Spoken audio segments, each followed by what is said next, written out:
राम भैया। अरे विभीषण तुम। हाँ भैया मैं। विभीषण तुझे क्या आशीर्वाद दूं? चिरंजीवी होने के आशीर्वाद तो तू पहले ही ब्रह्मा जी से पा चुका है।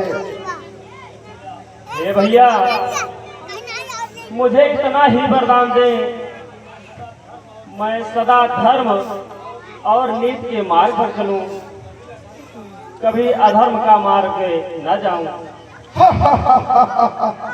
विभीषण ये वरदान भी तू ब्रह्मा जी से पहले पा चुका है।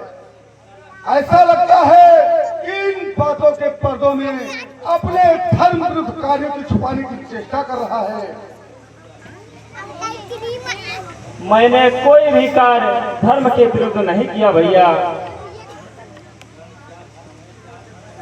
क्या धर्म है क्या अधर्म है, इसकी व्याख्या देश और काल के अनुसार सबकी अलग अलग होती है। जैसे नहीं भैया, सत्य एक ही है। वह स्थान हर काल में एक ही होता है। सत्य ही वह धर्म है, इसलिए इसकी व्याख्या एक ही हो सकती है भैया। विभीषण तुम अपने पंडित ज्ञान से मुझे मत भरमाओ। तुम अच्छी प्रकार जानते हो जीवन में कई बार यह अवसर आता है जिसे धर्म संकट कहते हैं। जब यह निर्णय करना कठिन हो जाए कि उस समय प्राणी का क्या कर्तव्य है, क्या धर्म है, ऐसे ही अवसर पर हर प्राणी अपने अपने संस्कारों के अनुसार और अपने अपने धर्म का निश्चय करता है। जैसे तुमने अपने भाई, अपने कुल और अपने देश को त्यागना अपना धर्म समझा, और मैंने अपने भाई, अपने कुल और अपने देश के लिए अपना प्राण न्यौछावर करना अपना धर्म समझा। मैंने अपने भाई को नहीं त्यागा। मुझे मेरे भाई ने भरी सभा में ठोकर मारकर अपमानित करके त्याग दिए हैं।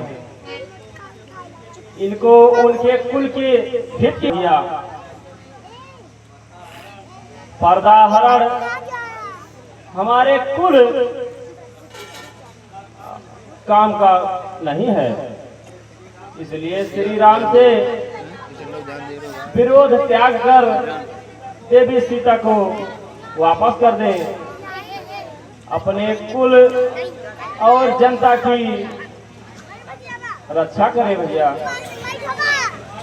भैया मैं उन्हें अधर्म के मार्ग से हटाना चाहता था, परंतु कामवश उन्हें अधर्म ही प्यारा है भैया। इसमें मेरा क्या दोष है? विभीषण ये शरीर में कोई रोग या दोष आ जाए तो अपनी शरीर अपने अंग का प्रत्याग नहीं कर देती।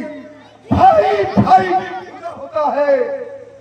फिर भैया से अलग होकर तुमने उनकी एक भुजा काटी। विभीषण यदि पराजय हुई तो उस पराजय का कारण तू होगा, तू।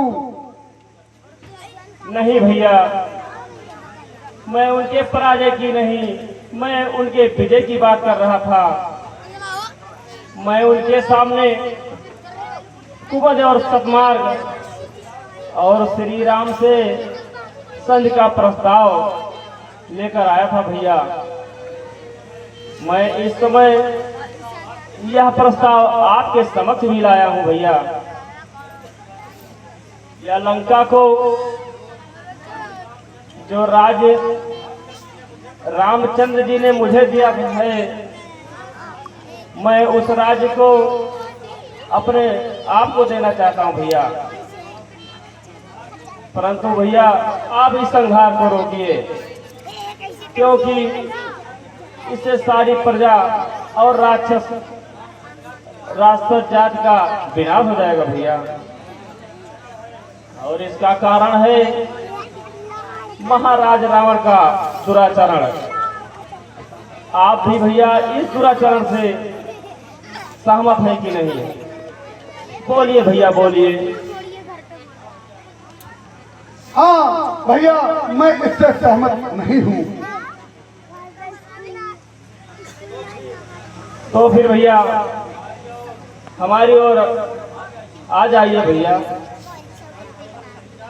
दुष्कर्म और दुष्विचार के लिए अपने भाई को छोड़ देना अधर्म नहीं है। इस समय भैया आप उनका साथ छोड़ देंगे तो संभव है सीधे राह पर आ जाएंगे। भैया इस समय यही आपका धर्म है।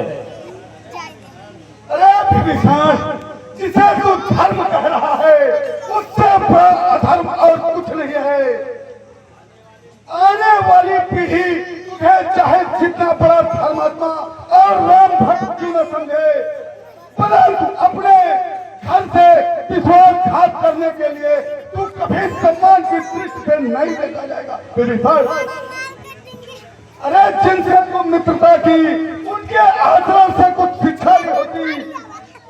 भाई के लिए भरत का त्याग देखा होता, भाई के लिए लक्ष्मण की सेवा देखी होती और समर्पण देखा होता, तो आज ऐसा कलंक तू अपने चरित्र पर न लगाता। विभीषण, भरत और लक्ष्मण के चरण चिन्हों पर चलने के लिए श्री राम जैसा आदर्श और मर्यादा पुरुषोत्तम भी होना चाहिए भैया। अरे विभीषण, अच्छे के साथ तो सभी अच्छा करते हैं, फिर भाई और भाई का रिश्ता ही क्या? विभीषण,